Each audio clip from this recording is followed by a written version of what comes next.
Welcome back mga katambalan, mga hot topic and issue pag-usapan natin. Update po tayo kay Alden Richards na kung saan nga po si Alden ay nasa Italy at nag-share nga itong si Alden na pupunta nga po siya sa Maranello Museo Enzo Ferrari kung saan nga po ay napakaraming sasakyan na Ferrari at nag-share din itong si Alden ng ilang mga photos na kung saan nga po ay mga ganap niya sa Italy at ngayon naman po ay nag-share din itong si Alden ng napakagandang view at ito nga po ay ang Como Castello del Nero. Ito po ay sa Italia.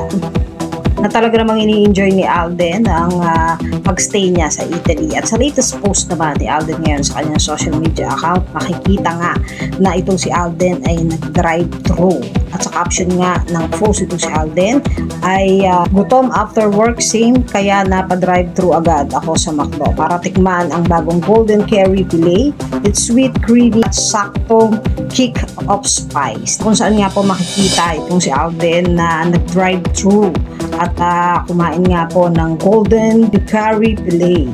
At makikita rin itong si Alden na kumakain nga doon sa sasakyan at ini-enjoy nga ang Golden Curry Filet na kung saan nga po ay nag-drive-thru itong si Alden at talagang ini-enjoy ang pagkain ng talagang napakagwapo nga ni Alden Richard na talagang nag-enjoy sa pagkain ng McDo Curry Filet. Yan po yung mga update natin kay Alden. Kung mga katambalan, ano ang masasabi nyo? Mag-comment lang sa comment section pag-usapan natin. Yan ang mga hot topic and issue dito lamang sa Tambalang JK.